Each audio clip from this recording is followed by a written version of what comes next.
Oh, hello, Genji. Can you hear me? Yes. All right, wonderful. Well, thanks for joining me today. And for all of you who are joining us from wherever you're coming from, good morning, good afternoon, good evening, good night. Happy Tuesday and/or Wednesday.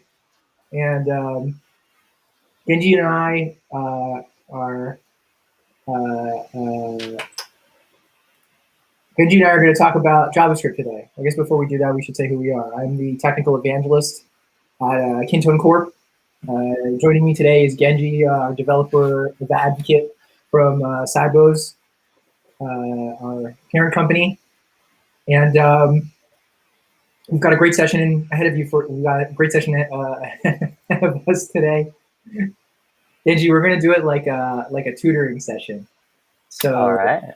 I think you're going to get just like free, close proximity training on React. The only catch is I haven't really done a deep dive into React in a very long time. So we'll be making a lot of mistakes and figuring it out as we go.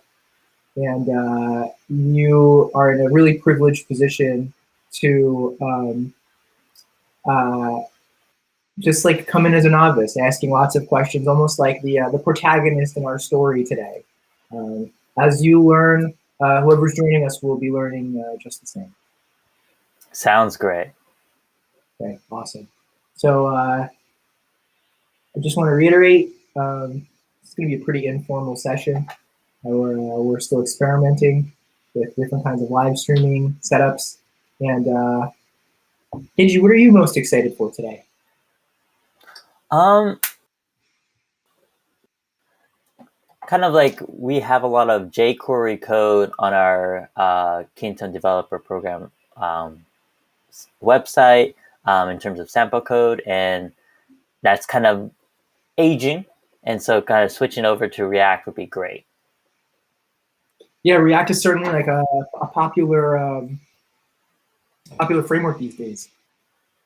We notice that we get a lot of interest when we talk about React, and I think there's a really terrific opportunity for us to play with it and update some of our old functioning and perfectly acceptable jQuery code, but to give it the kind of updates that I think the year 2021 merits.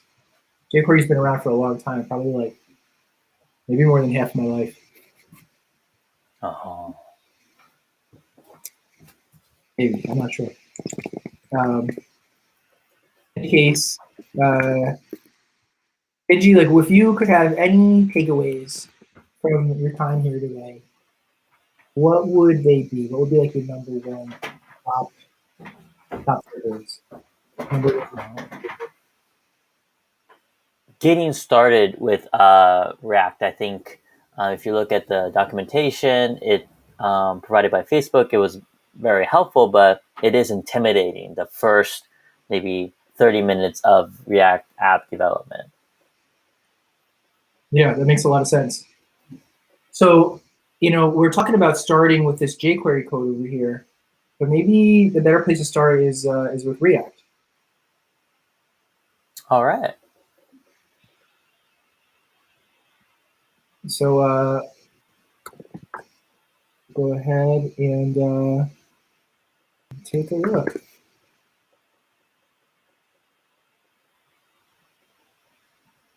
And so the first thing that I want to do in talking about React is I want to specify what React is really great. What the scope of React is. So typically in any web application, you've got a front end and a back end. The front end is the stuff that lives on the client. This is the stuff that we on our browsers point and click and interact with. And React is a tool that builds these front ends. And what's great about it is it makes it easier to have these interfaces. It makes it easier to interact with those interfaces and to also interact with the data model that's behind it, and also the flow of data as it moves through a web application. So React lets us organize data in a way that is more intuitive to follow when we're building out components. When I say components, I want you to imagine like things that users can interact with. It's a pretty fair initial cut at it. And that's distinct from something like jQuery. jQuery really doesn't focus on moving data around or handling data flow. It's about, jQuery is really like a tool that we use to select elements off of a DOM. So thinking about data flow in a web application that's whose front end is built with jQuery is harder to do, is less intuitive. So far, so good. Okay. Yeah. Cool. So what we're looking at over here is a Kintone plugin. Genji, I know you know this, but for those of us who are joining today, can you share about like in your words, what is like explain this file directory, this folder directory structure? What's going on over here? What's a Kintone plugin?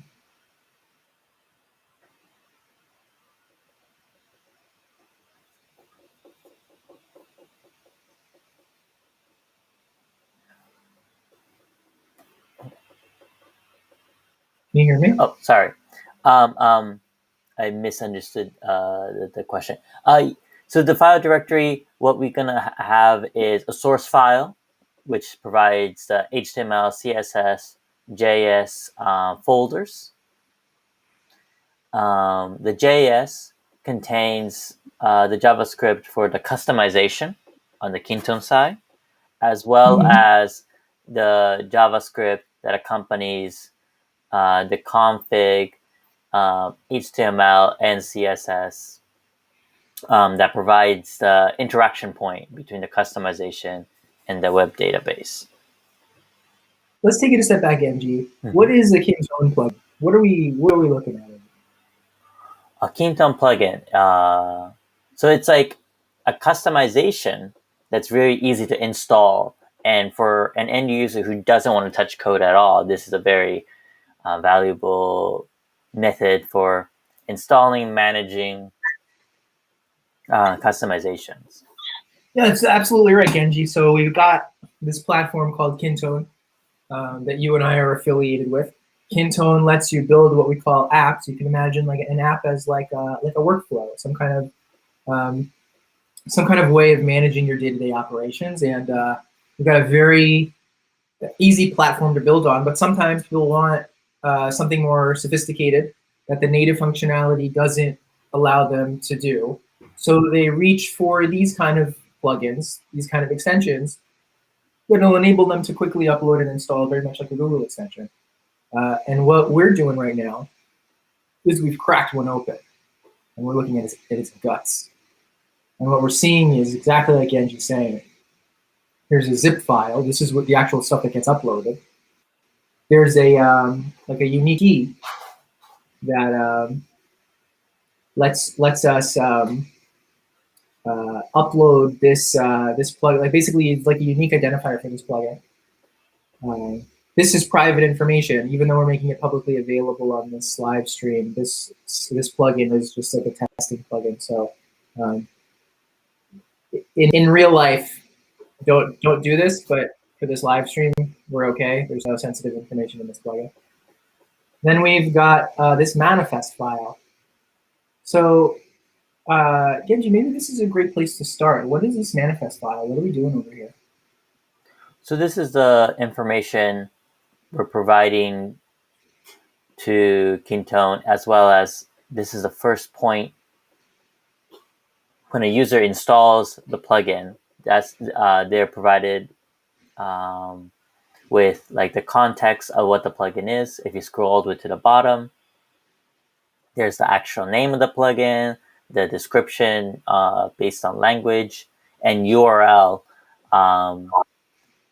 that you will be used as a reference point. In this case, it will be the article discussing how this plugin was constructed. It also is the that Kintone will need to look through in the source folder when it's up. So you got kind of mentioned earlier. You got the icon, which is provides an easy identification of the plugin. You got the config setting, which in this case we have config.html, config.js, and config.css. But we also have helper files like the 51 modern default.css, jQuery, and Kintone config helper.js.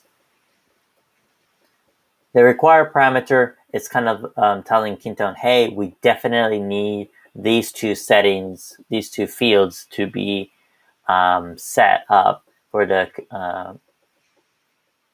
plugin to work. So that's like conveying information over to Kintone directly.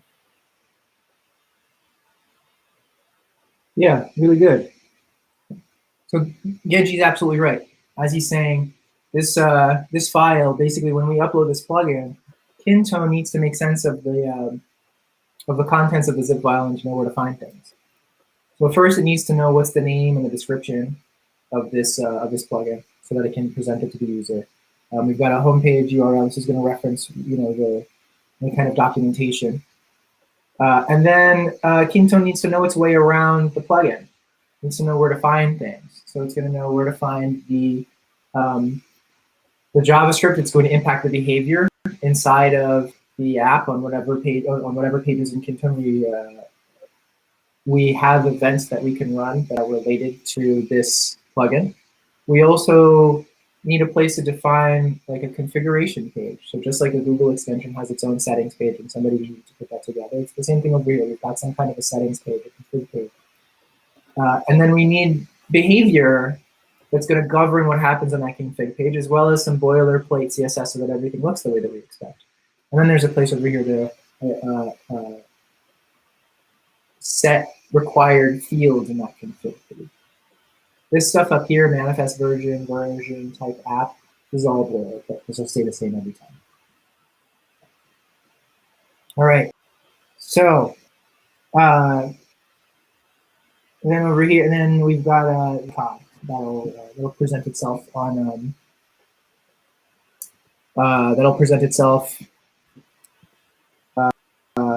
in the list of plugins that we're going to be referring to. Okay, so let's take a look at what we're doing here with React. And so, first thing that I'm noticing is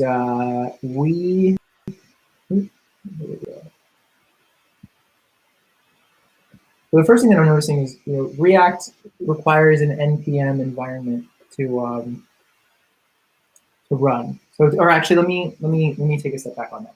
So we need libraries in order to use React. Now you can see over here, like with jQuery, for example, we've passed in a URL for that library over here, which is interesting. This tells us that Kintone, it won't just read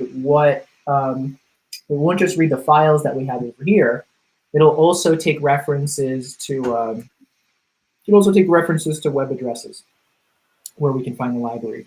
Now, js.kintone.com is Kintone's CDN. So this jQuery is actually hosted on Kintone for some of our customers, and that's to aid our customers who have very stringent security requirements. And so they can run, they can execute content, what's the word I'm looking for? They can execute code from these libraries that are hosted on our own machines without worrying about those machines being compromised, unless their whole Kintone environment is compromised, in which case it's kind of a wash at that point. So this helps reduce the attack surface.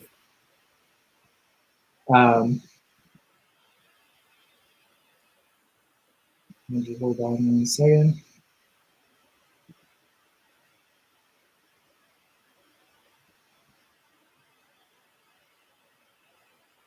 What we're going to do now, I want to show the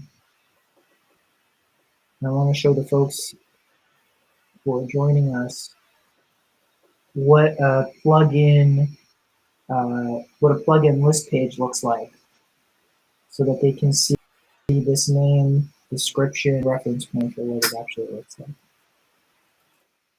So if you'll give me another moment, I will pull that up.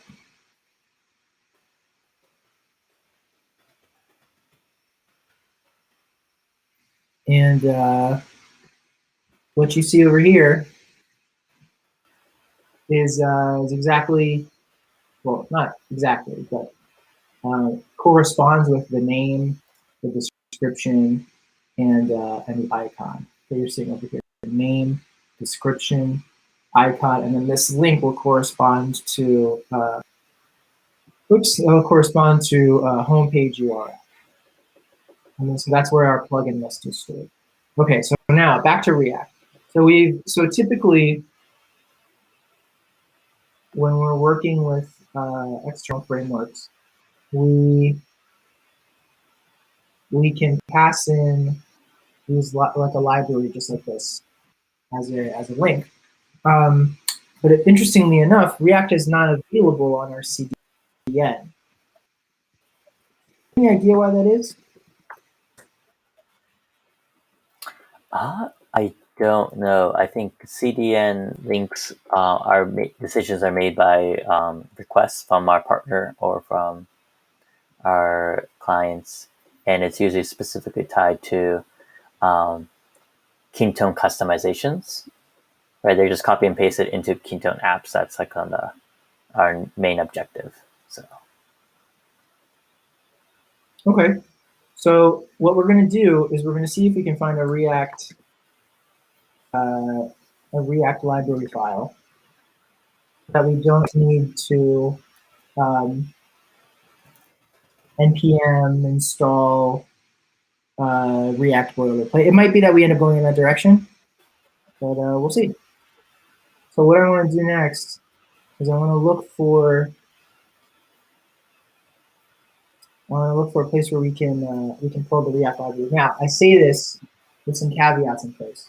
So when we code in React, even though it looks like we're coding in JavaScript, we're actually using special, what's called like syntactic sugar, special strings and text that are unique to React. But ultimately, somewhere along the line, that the special code that we're writing needs to get recognized as what it is and turned into actual JavaScript that the browser can make heads or tails of. Otherwise, it'll just be like we're sending junk to the browser, and the browser's like, I don't understand what you're doing.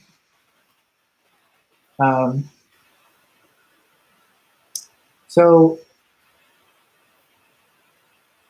what we're going to do next, well, I'm sort of avoiding doing it the npm way. That might end up being the way to do it. We might end up, that'll just be easier. Why don't we do, we're going to create a new directory, and we're going to call it React table security.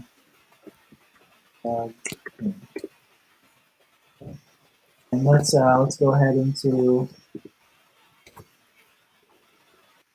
the utility plugin,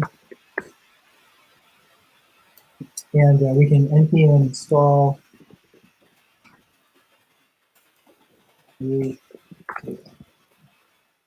this is like a so create React. So Genji, how familiar are you with npm?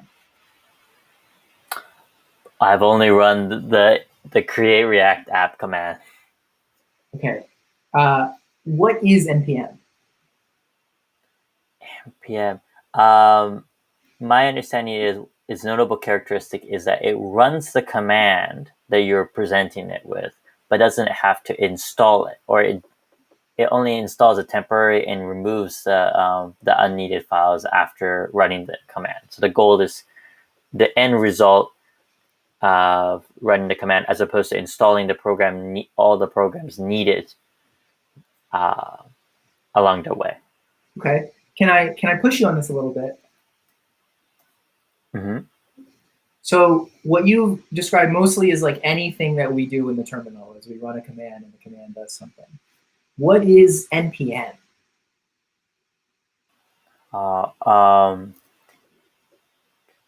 It would be like, I'm trying to think, like the command that's I'm most familiar with is brew in comparison to npm. And Okay. brew is like package manager, right? It Yeah, installs the package and it handles the installation, updates, dependencies, the global or local nature of the program. And so I feel like in my head, brew is like the master version of like we do everything, and then npm is just doesn't do it just you enter a command and it'll provide the end goal of like the result of the program, but doesn't do of the installation, or it doesn't do the installation, it doesn't do the updating, it doesn't do global, local. Hey, I want you to know you're like 80% there. We're just going to tweak a few things. Okay. Your mental models are like just a few degrees off. We're going to like click them into place. You are absolutely right that Brew is a package manager. And it's a package manager for Mac. So if you have a MacBook Air or a MacBook Pro, or if you run anything on Mac OS, you can install applications and manage the updating and the installation and the dependencies and all that stuff using a command line command called brew. Homebrew is the name of it. So you're so right. npm is another package manager. In fact, there are lots of package managers. There are package managers for Python. I believe pip is the name of the manager for Python. npm is, I want to say, a package manager for JavaScript, but that's not exactly true. It's just mostly true. npm is technically it's the package manager for Node, and Node is a JavaScript framework. So it's like npm literally stands for Node Package Manager. Oh my goodness. Yeah, you're so right. You're so right that and it handles like the installation and updating and dependencies and the locking of those dependencies for our programming projects. So really great. And your intuition was like, did almost all the hurdles. So great intuition. And what we do with npm installs a bunch of modules for our project that then we can reference in our code, and we can import. We can import and then use in our code. Okay. So what we're going to do, we're going to npm install. Actually, we can, and you're right, Genji. You had mentioned to me a while ago we can use npx instead of npm. npm will do the installation on our machine. npx install will set up the create React app inside of this folder. So we've gone ahead and done that. This is probably going to take a few minutes. That's not a problem. Could not determine executable to run. Let's just try and install.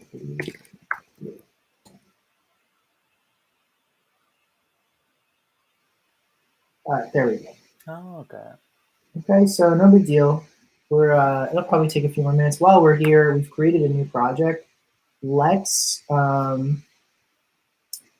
ahead. No, didn't want to do that. What happened to it? This is new. Oh, you created a new tab and you put it down below. It looks like it ate something. There we go. I want to pull names. just because I don't want to.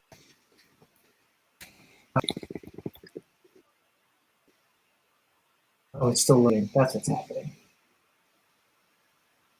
Okay. In any case, we've got create React app over here. Why don't we do? We'll start a new Git project. So Git init, and here we go. So now I've got like a GitHub repository that's spun up over here, and over here, let's take a look at what I've got so far in this folder. Shouldn't be much. Node modules. Okay, great. Got a package JSON file. Let's go ahead and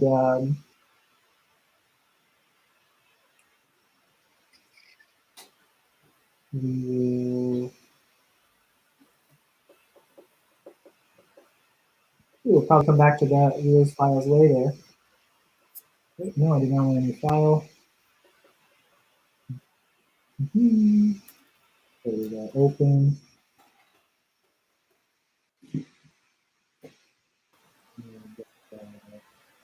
We go up to live streaming and React to the utility program.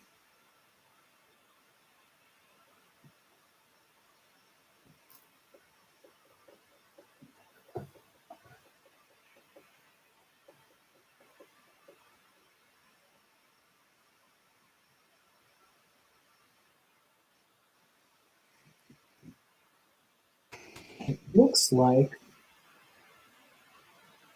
we've got these modules, right? This package JSON file. What we need to do. Oh, that's what I need to do first. To be honest. There we go. Place the package name. Leave this blank and blank and blank. And we just leave the rest of this blank. Now. Cool. Now let's try that other command again. NPX? No, because I believe it would be npm scripts. Ah, my bad. It's looking over here in the. This is all coming back to me. It's looking over here in the script folder, in the script object over here for a script called run, which wasn't defined. So, for example, if I did npm run test, we'll throw in the error no test specified, which looks like it's doing on the bottom over here. There we go. Yep, error no test specified. All right. Let's try this again.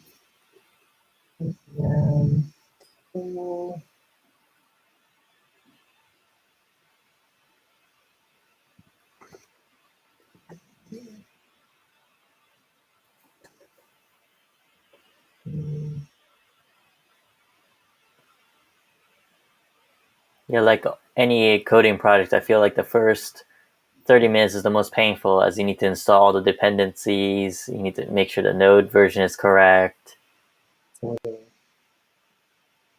npm. I mean, I should be using npm start, but it's also not. Oh, Genji. The issue is, so I can do npx like you're saying. It looks like that's syntactic sugar for npm install. In any case, this is what we were looking for. React. I need to give it a command.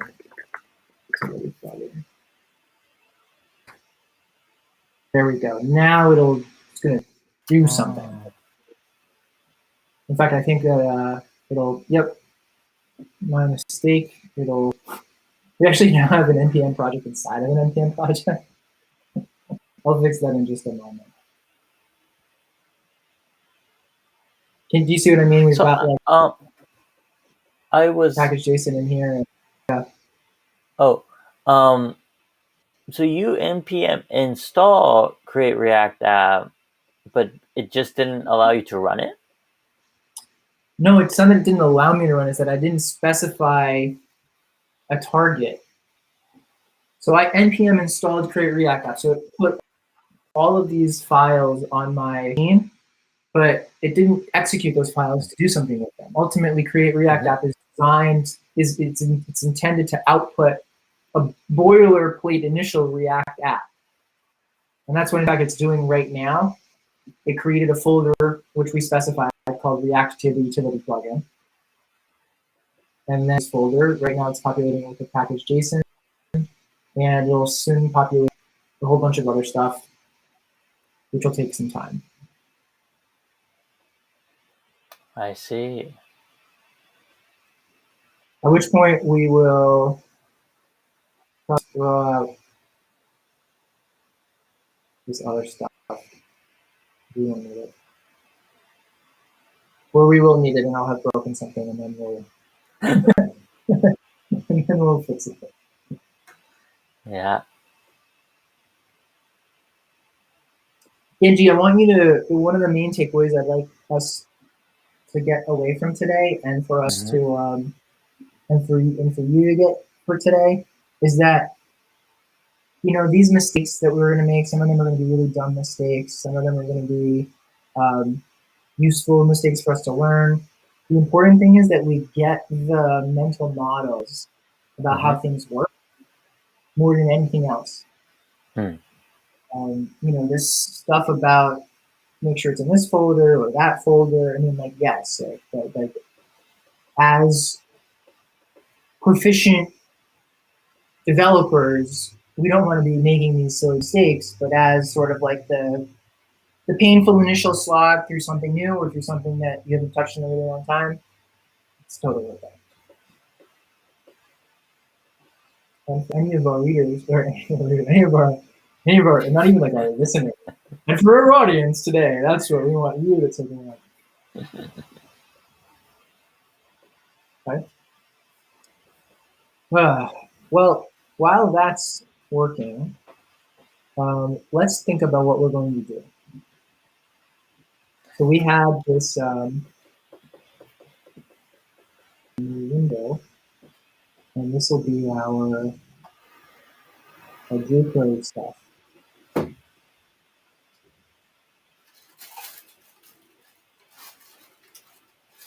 For that, we're waiting for our jQuery stuff to load.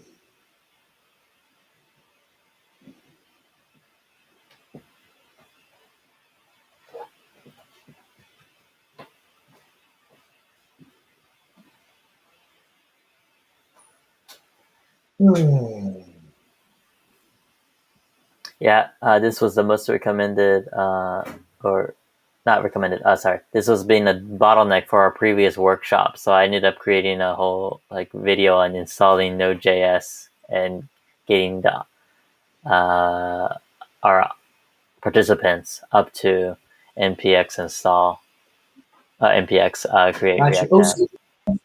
So the questions that I was asking you, you already answers to. I only know enough just reading a couple blog posts and compiling the best notes.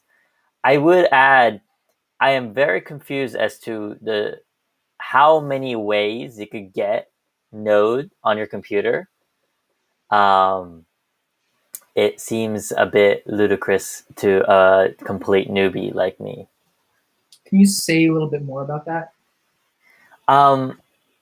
So okay, here's a good example. One article was saying, okay, here's the easiest way to get Node on your computer, which is directly install Node on your computer, whether it be a package manager like Brew or just direct website download. Makes perfect sense to me.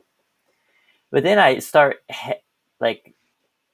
reading these blogs about, okay, you actually need different node versions per project. And so when you install one node globally, it'll conflict with all your other projects.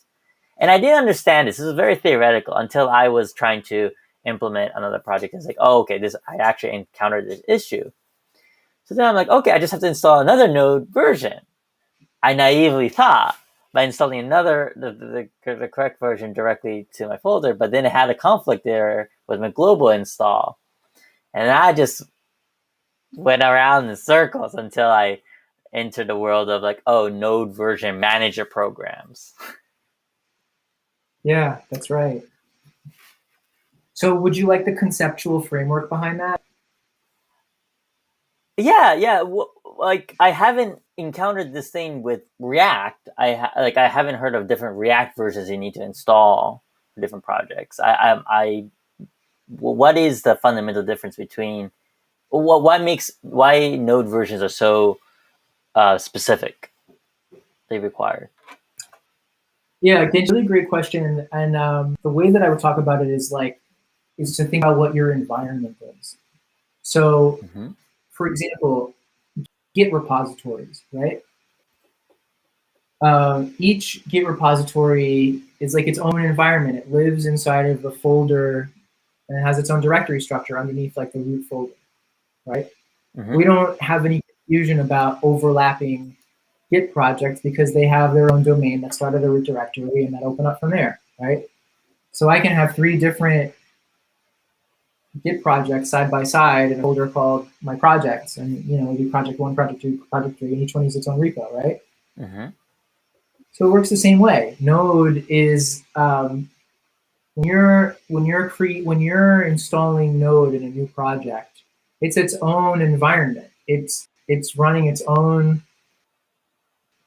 modules, right? And what happens is, so let's say in year 1, you work on a new project and you install Node and you're working that project, and then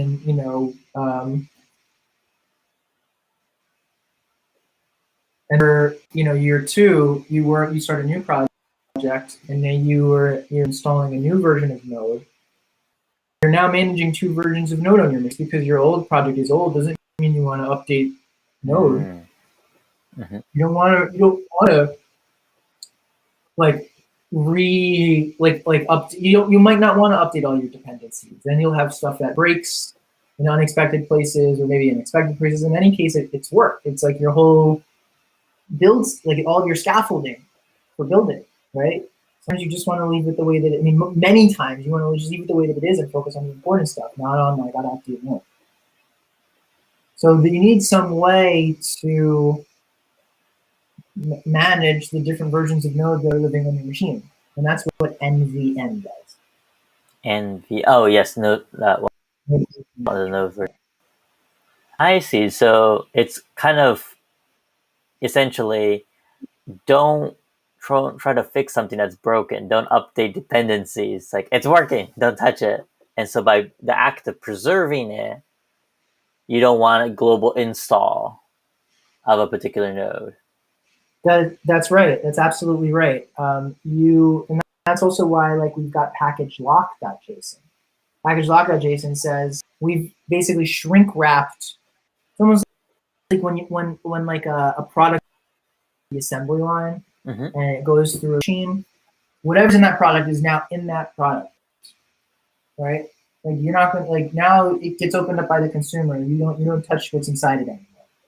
So package lock is like a shrink wrap for Node. It says these are the different Node modules.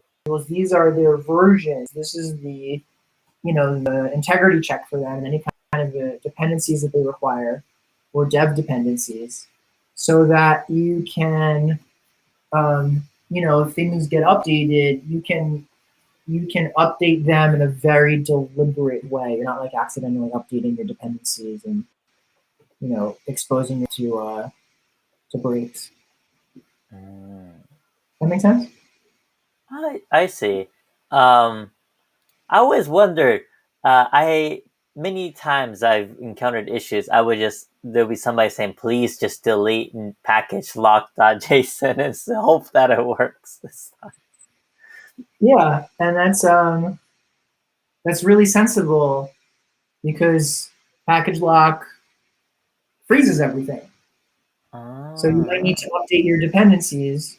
You can delete package lock. You can update your dependencies, and then you can there's some npm command that'll run the dependencies again. I see. Or sorry, there's some npm command that'll let everything again. Oh, and then regenerate the lock file. That's right. That's right. I see. I see. Yeah. Let's go ahead and try and find this file again.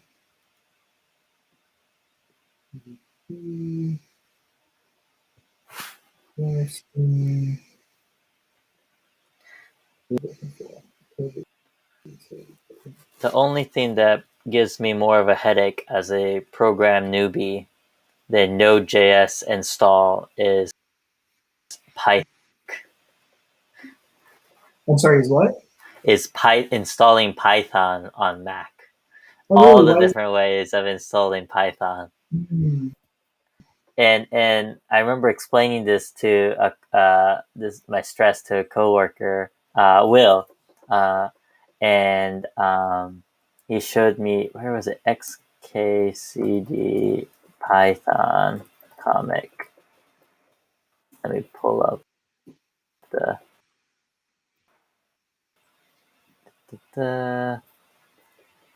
and this perfectly summed up my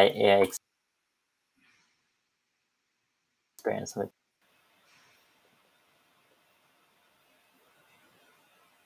1987. Hold on, I'll pull that up in just a moment. CD, 1987.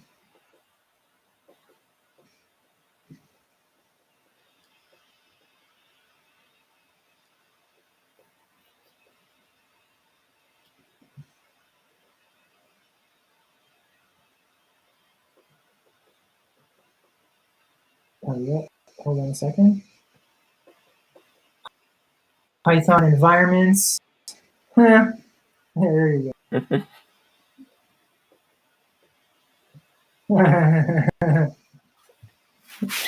This is definitely how it looks like from my perspective, not knowing like why are all these methods of installing, and what is pipe.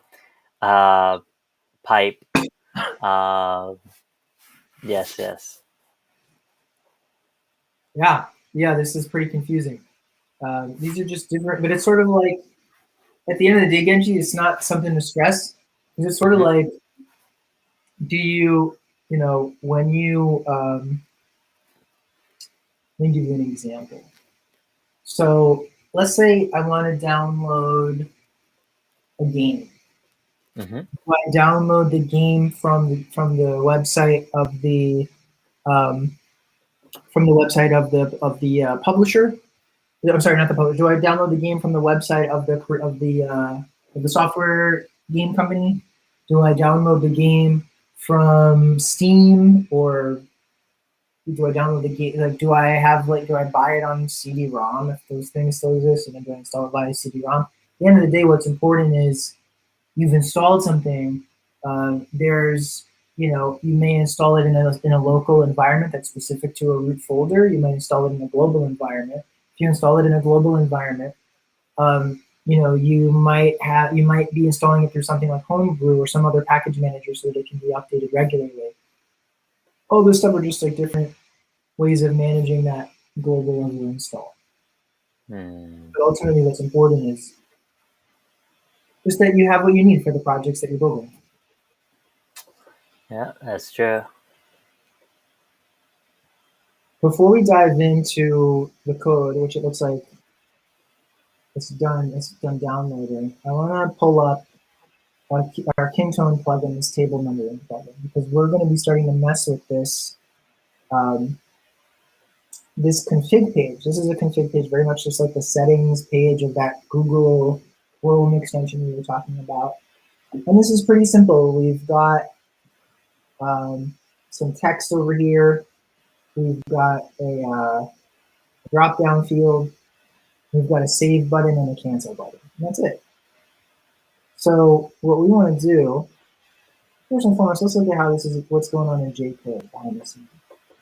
And so what we see in the old version of this, And what I see is I've got some divs and classes for my text. Okay, so I can do in the field, blah, blah, blah. And then I've got, this is where the action is happening. This drop down field, the select element, okay? I've got these two buttons at the bottom. I've got a save button, and I've got a cancel button, okay? And that's it. And then on the JavaScript side for this page, let's take a look at what's happening over here. So first, I've got some boilerplate code over here. First of all, make sure that I can use the $sign instead of typing out jQuery all the time. That's what this no conflict method does. Now I've got this immediately invoked, which is like boilerplate for many JavaScript customizations on Kintone. Instead of, because we're not running,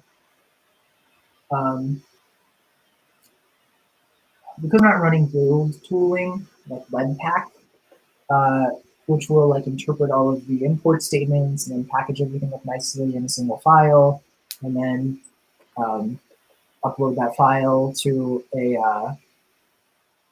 and then like sort of like carefully minimize the file size before it gets uploaded to the to our web server. We need to have other ways to handle scoping variables across our different files. And so this immediately invoked function expression is a way that we can do that without depending on any kind of build tool. What we do is we pass in the parameters of any kind of libraries that we want to use, and then as well as the name of the unique ID of the plugin. And then we've got all of our variables being locally scoped to this function. How comfortable are you with the phrase locally scoped?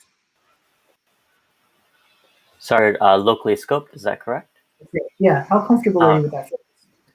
My understanding is in the context of JavaScript, it would be inside whatever, it'll be touching whatever is inside the function, as opposed to global scope, which is everywhere, even outside the program, even outside the file. That's right.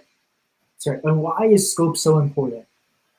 If you have a variable name, Panda, globally, but also locally, there'll be a conflict issue. That's right. So we want to make sure that the code that we write stays where it's supposed to stay, that it's like we've Chernobyled it. There's no radiation that's leaking outside of our container. Unless we are deliberate in specifying what variables we want all of our files to access. Okay?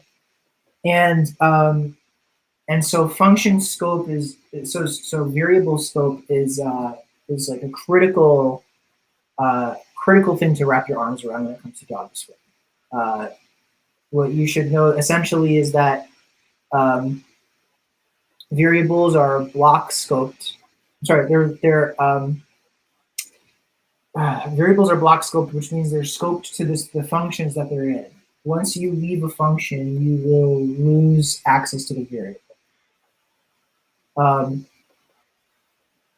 What we see over here then, once we've started this immediately invoked function expression, this what we call an iffy, immediately invoked function expression. Mm-hmm.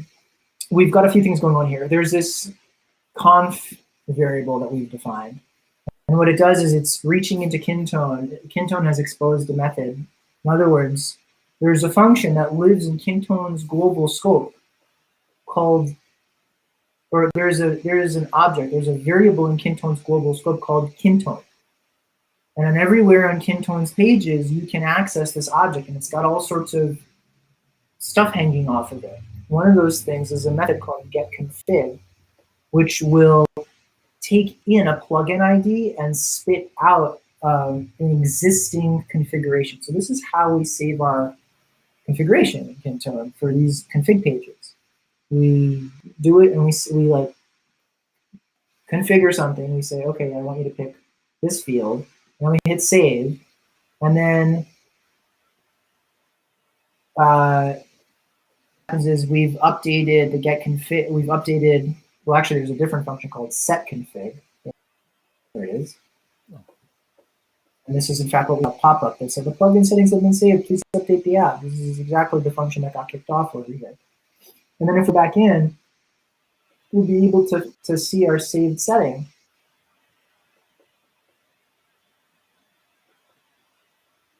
That's what's happening over here. So that's not jQuery. Where does jQuery come in? jQuery comes in when we've selected the form, JS submit settings, which is telling us we're looking for this element on the DOM and the cancel button number, and then it's what it's doing is it's setting up like options. In other words, for this job, going to lean on a helper file to get all of certain kinds of fields and then render them. Okay? So notice what's happening in the code of React. There's like the getting of data and the rendering of data. And in React, we're going to need to handle both of those things. Okay, so we get the data, we render the data, and then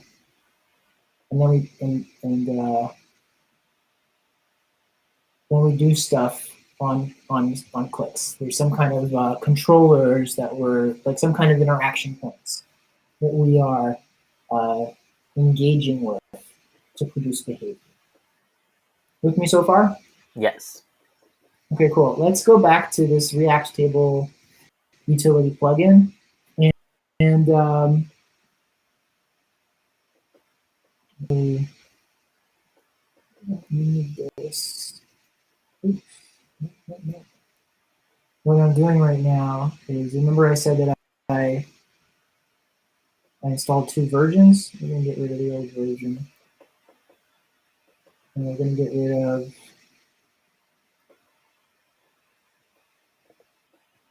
all the stuff that's in the level hierarchy that's higher than the level that we're playing. Okay, here we go. React table utility. Now take a look at what Create React app has given us. It's given us a whole bunch of boilerplate, most of which we don't need. Okay? What we need to know is where does the what is our entry point?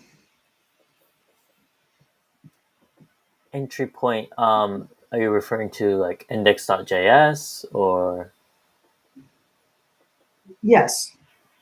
There's some place, perhaps the manifest. There's a place where like we know where to start. Okay.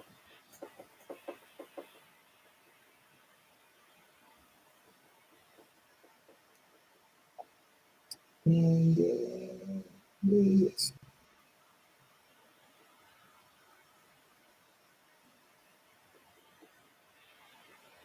Well, what we'll do is the README is going to tell. So the README is going to tell us what we can do. It's going to tell us run npm start, run the app, and develop for mode. We can go ahead and run the start.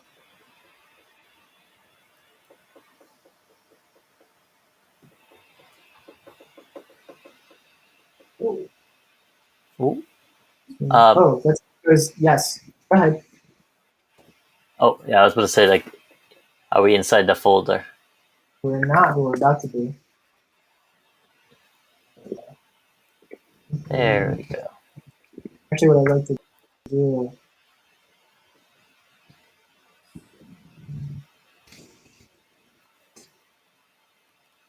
is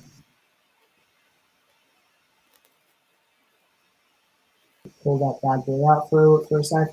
I think I know what I'm doing.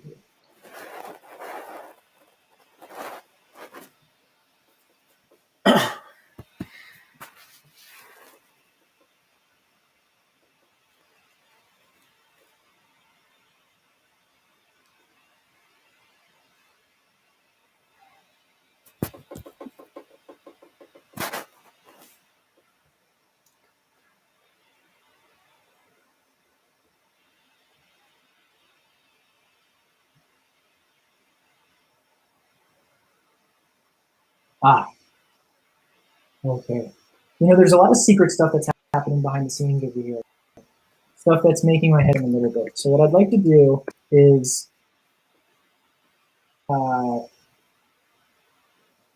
make things a little bit more complicated so that our mental models are simpler. Is that something that you think you'd be comfortable with? Yeah, sure. So very, very unsure. Yes. Okay. Well, so but here's the so Genji, here I have just looking at this directory structure right now. Okay, and I can even show this directory structure over here. So we've got these source files: JS, CSS, setup tests, blah blah blah, and some of these files, Genji, don't make any sense from a perspective. JavaScript doesn't know how to interpret this code element. It doesn't have like there's some interpreter or like this. There's some behind the scenes interpreter over here that is acting on our code, but that we can't see. And ordinarily, we could let it live by scenes and we could deploy this app, and it's not a problem. But we're sort of Frankensteining this boilerplate, because ultimately we need to turn this into something that we need to turn this into code that Kintone can read. Mm-hmm. That makes sense? So there's some more complexity here than what we might have initially anticipated. Fortunately for us, the documentation for React app introduces a called eject. And what eject is going to do... Oh, I think you were buffering there. Oh, okay. What was the last thing that you heard? We're going to Frankenstein this boilerplate code. That's right. Because this boilerplate code is meant to be uploaded to a web server, as in act as front end code. But we actually needed to fit our own separate boilerplate. We need to. This is, by the way, one of the things that has made React, I think, more hairy using it in Kintone plugins, because actually the use of React hands like build tooling behind the scenes, and so because Kintone doesn't know how to read something like this. It doesn't make any sense to the JavaScript. I see. Yes. This isn't JavaScript. This is like syntactic sugar. This is like this is stuff that makes it easier for us as humans to write what we want to write and track what we want to track. But ultimately, Kintone still needs to read this and make sense of it. And so there's something else that's going on behind the scenes that is going to spit out code for us that we can then use in our Kintone as part of our Kintone config. Does that make sense? Yes. Just to confirm, my understanding is, I've never tried it, but you could add React with a CDN link. Is that correct? I didn't see any React on our CDN or on any CDN. Sorry, not Kintone provided, but here's what I'm talking about. And that's true. And even if so, here we are back in our plugin, right? Let's take a look at our manifest. Okay, even if we had React as like a React as a file that we're passing in over here, we still need something that's going to take because that'll allow us to code using React, using the React object and all of its and all of the other methods that we export from that React library. Like for example, over here, we're passing in jQuery, right? Where did jQuery come from in this plugin? jQuery came from here in the manifest. We imported a library, jQuery.min.js, and it exposed jQuery in the global scope of this plugin, and then we used it over here. So if we did that with React, imagine that instead of jQuery, this says React. And then inside of the config, instead of jQuery.noconflict, let's say we had, React dot or whatever. That's supposed to say, right? That's really nice and all. That's really nice and all, but then we need to we still, if we use anything like this, that's not JavaScript. So there needs to be something behind the scenes that reads this syntactic sugar that's nice for humans to use and turns it into machine usable JavaScript. With me so far? Okay, yes, thank you. Yeah, you're welcome. It sounds like today we're going to be doing a lot of just thinking about React with respect to plugins. Which, if it's okay with you. Yeah. Cool. So what we need to do is so what I'm going to do over here is I'm going to say, let's see, create React. What I'm looking for is I want to eject I'm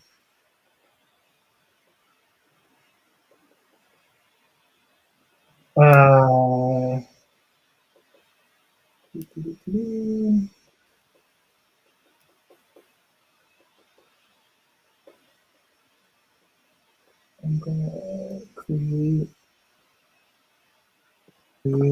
React app.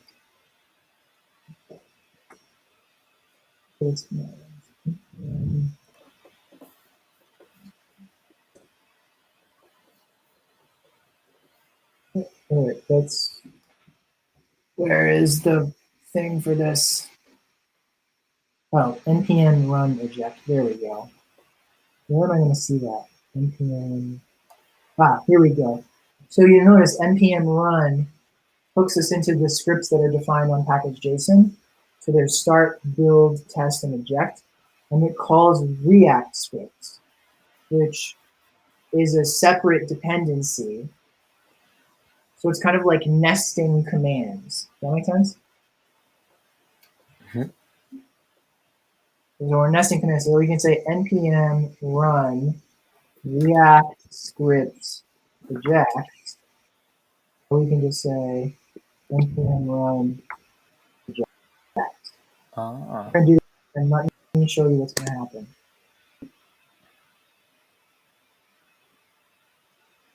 So do you see right over here, like what I was saying, React scripts eject? Are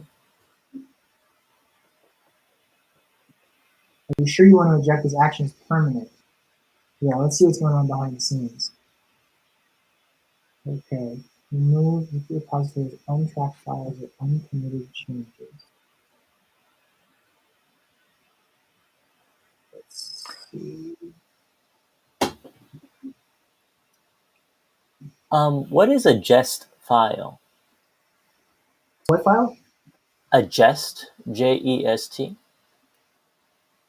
I am not sure. I think jest is, I can't remember if it's like a headless browser thing or a testing suite or a C. It's some kind of or continuous integration tool. It might be, I think it's some kind of build tooling. Not that that's helpful. That's a little bit sort of like, of course it's an island. Like we're in a place where we're talking about build tooling. Of course this has to do with build.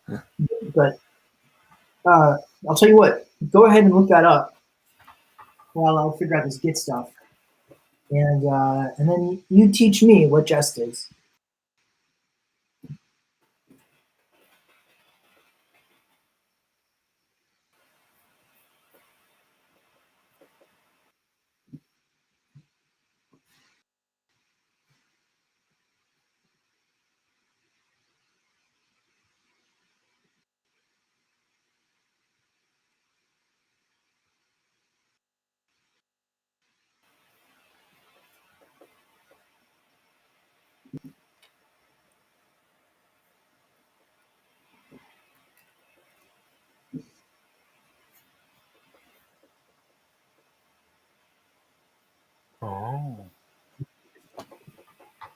I guess so. Jest is a JavaScript testing framework, and now it's Facebook incorporated to built in within React. It creates like snapshots as you're going through the process of testing, confirming and testing. Oh, I did not know. Yeah, there's a lot of. One of the things that I think is super cool about all this stuff is all the builds tooling that you have behind the scenes. So I've gone ahead and I've did commit and yeah.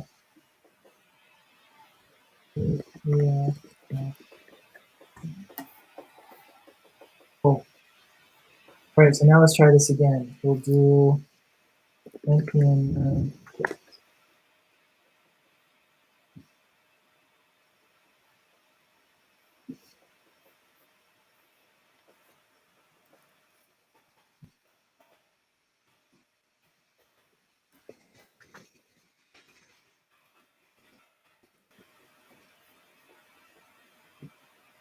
I guess we want to eject. Oops. In fact, all the uncommitted changes.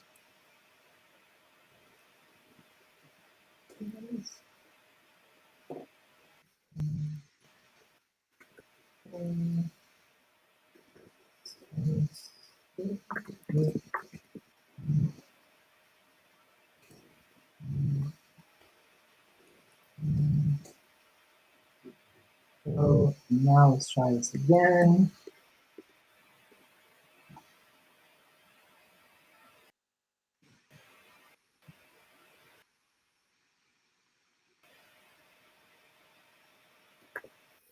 There it is.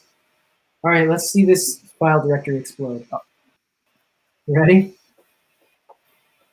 In case you don't recall, we had a source folder and a folder.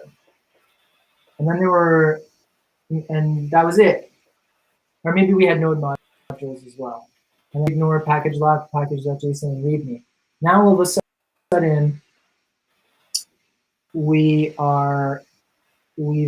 just been shown we were told to pay no attention to the man behind the curtain, and here he is. So these are the scripts that are happening behind the scenes to build our React app. Okay? A lot of this you see is starting to get like, holy cow, what's going on over here? Well, Genji, it turns out that in order to take something like this, where is it?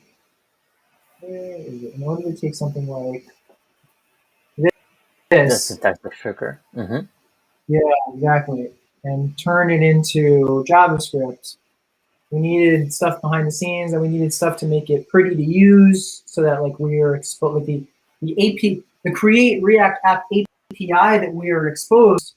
You know, we only need to type in stuff like, well, this doesn't look familiar at all, right? You remember we had like, you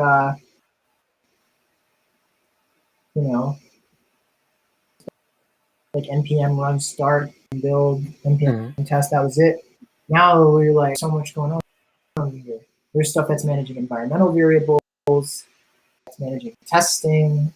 Webpack is here. Webpack is essentially a tooling that what it does is when we run something like npm build, it's going to run Webpack. It's going to run Webpack, and Webpack is going to, we tell Webpack where to enter our code, and Webpack acts like a spider in a web, like from file to file, following the import, export of each file until it's spread throughout our whole build.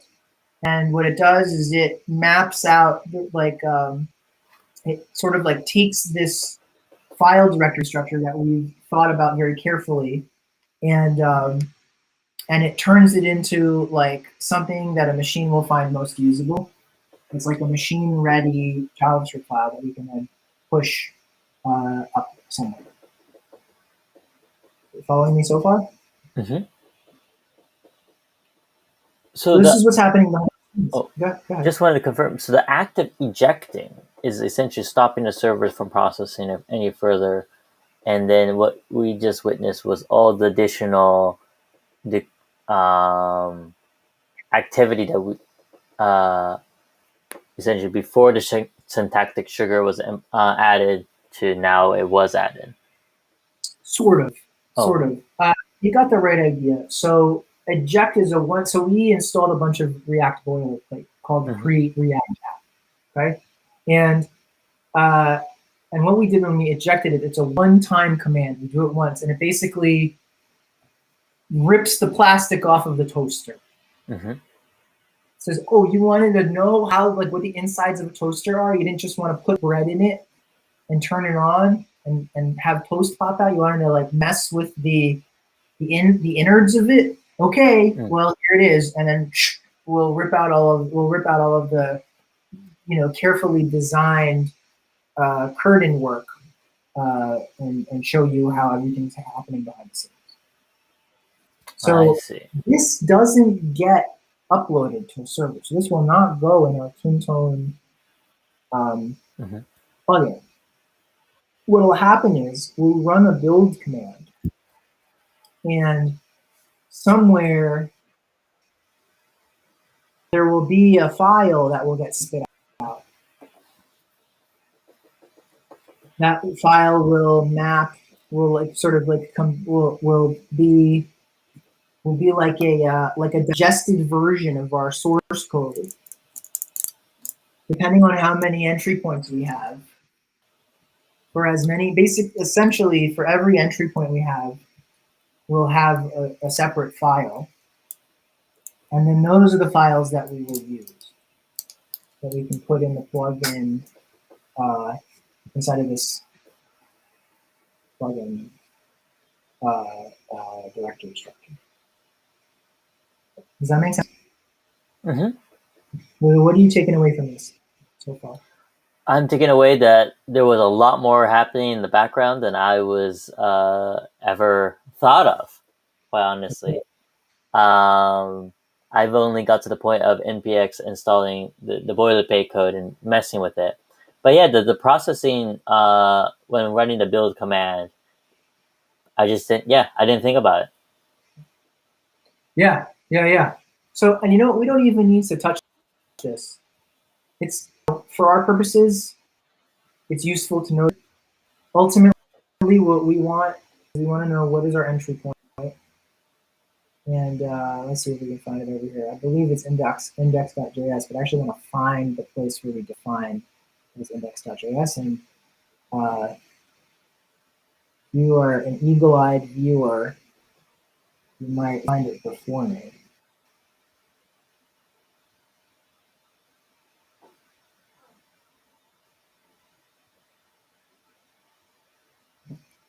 It might be in Webpack, actually, is typically where it is.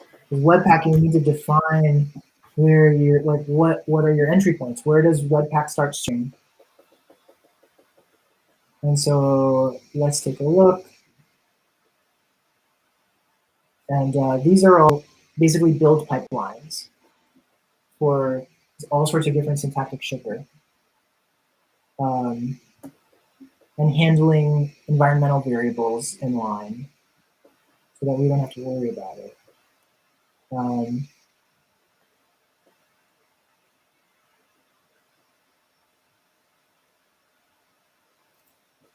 Let's see, entry point.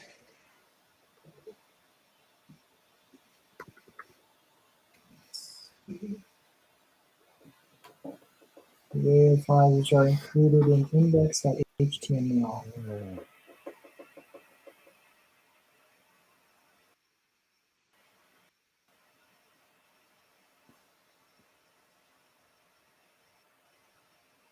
beginning development to create a production bundle. We can run, oh, okay, why don't we go ahead and run npm run build. So I can show you what a production bundle will look like, okay? What's happening is now we've taken it, like Webpack is taking that source code and it's digesting it through its pipeline. It's interpreting environmental variables. It's interpreting the syntactic sugar that what's called JSX.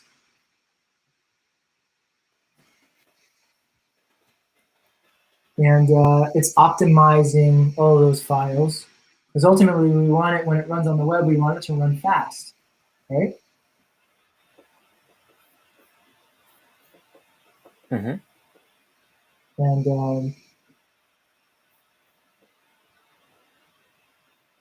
And so here's the thing that's interesting about all of these frameworks and stuff. Vue or Angular or React. At the end of the day, JavaScript is JavaScript is JavaScript. There's only 3 files. Well, no, I'll caveat that. But essentially, the browser to render information to the user, it's leaning on 3 types of files. And what are they, Genji? 3 types of files: HTML, CSS, JS. That's right. That's right. So it's not HTML, CSS, and React. It's not HTML, CSS, and Angular. It's not HTML, CSS, and Vue. It's HTML, CSS, and JavaScript. So all of these choices of frameworks and libraries and stuff that we use are underscore or jQuery or React or Vue or Angular, all that stuff at some point, some thing has got to digest all of that and turn it into an output JavaScript. And then that's what the server runs when it responds to a GET request from a client. Does that make sense? Mm-hmm. So what we see over here is like these are the different builds. These are the different files that were spit out. Notice we have these different JS files, and it looks like so these are different what they call chunks.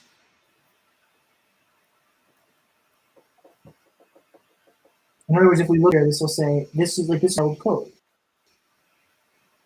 And what we can do now is we now serve this build folder, right? So this build stuff, like this whole project, this can live on our server, and then we run npm serve basically, and then what's going to happen? Have this all these different static files, this JavaScript and the CSS, be served.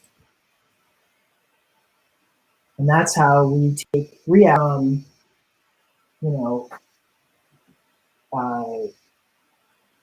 syntactic sugar on top of JavaScript and turn it into executable code. Okay? You'll notice this code. Let's see. This is like not comfortably readable. Mm-hmm. Let me see what if I'm. There it is. This is all just for the server to read. Sorry. That's right. It's not for human eyes. And in fact, if you go into Kintone.com and you try to view the source on Kintone.com, you'll see it. By and large, it looks like this. There's a bunch of obfuscated code. Obfuscated means we've taken variable names and we've turned them into, 1 letter or 2 letters. That does 2 things mainly. One is it makes it hard for humans to follow, and 2 is it saves space, because every 6-letter variable that we've shortened into 1 letter, we've saved a bunch of bytes, which is no big deal if it's 1 word. But if you're looking at this is how you minimize file size so that you can execute it. You can download it and upload it faster, which are by and large the largest well, the most significant reasons for delays in rendering pages have to do with downloading the assets. So this makes it faster to run, and it also makes it harder to copy. So that you can't have like a competitor going to Kintone.com and being like, oh, I want to follow this along. You know what I mean? It's obviously harder to do. So where does this leave us in terms of React? Because we really haven't done much React at all. All we did was explain, we focused on mental models over here, right? We talked about what happens behind the scenes to turn this into something that we can use. Now we've got some open-ended questions that we have not yet answered, which is like, how do we really take all this build stuff and turn it into something? And so here are some fruitful avenues for us to pursue next time. One is we may very likely replace all of this HTML with a single element called div ID root, and then we would lean on a file that ultimately would be like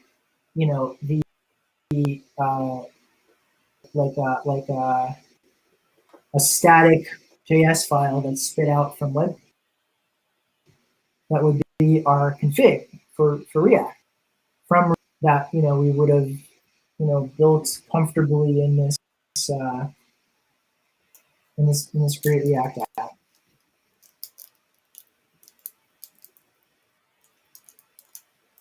And one other way that we can tell where to what our entry points are is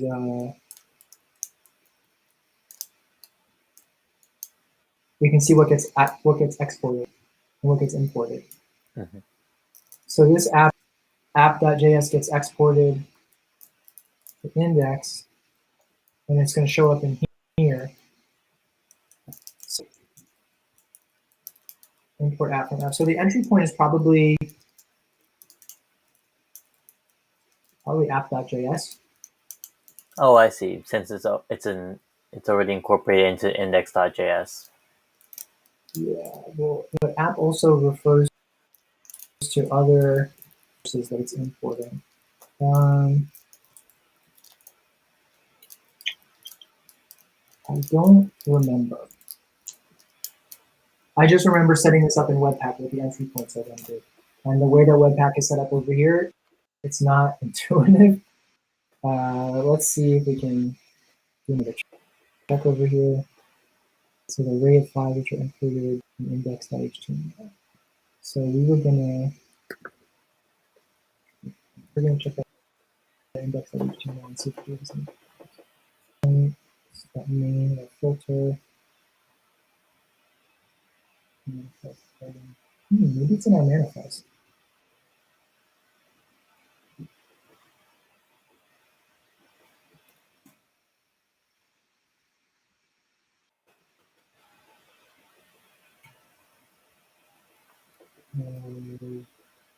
Yes. No.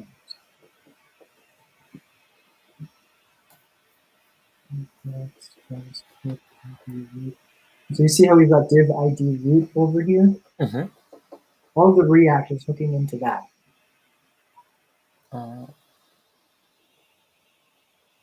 We've what it's doing is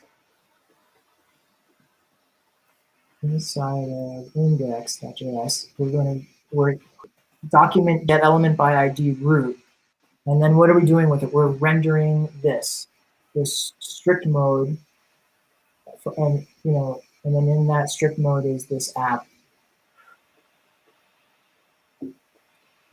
So what I'm noticing over here is if we get rid of setup tests and get rid of report web vitals, which we're not going to need, we can even get rid of JS. We're not going to do any testing. Shock. And we can probably get rid of it because we're not going to use it or index that server.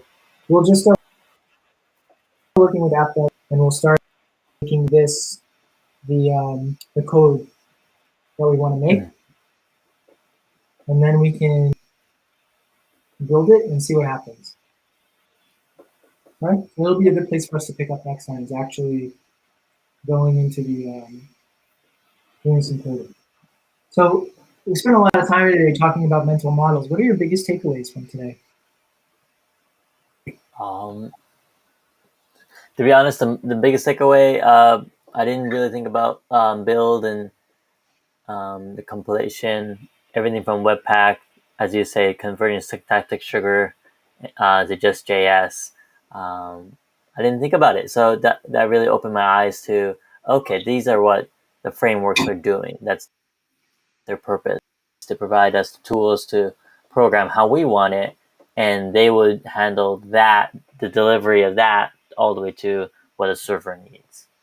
That's right. That's right. This is all about making your coding experience more pleasurable by putting some upfront investment into varying degrees of upfront investment, putting some upfront investment in to configuring our environment before we start. I really hope that what you took away from this is like less mystery and more understanding.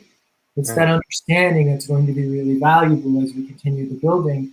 Because really what we're after, Genji, ideally, is that we're moving you from like a script kiddie, somebody who's just like reads on the internet what code snippets they can put in, and then they try it and it works and they're happy, to somebody who can actually understand like, what's happening over here. How can I reason about this stuff in a way that'll make my coding fun and effortless, and I will be like I will be at the source of the work instead of the internet being instead of like the Stack Overflow being the source. Does that make sense? Yep, that makes perfect sense. Yeah. Cool. Looking forward to our next live stream. Great. Well, I want to thank you for the time. You've been an excellent student today. You've been a great sport, and we'll pick this up next time.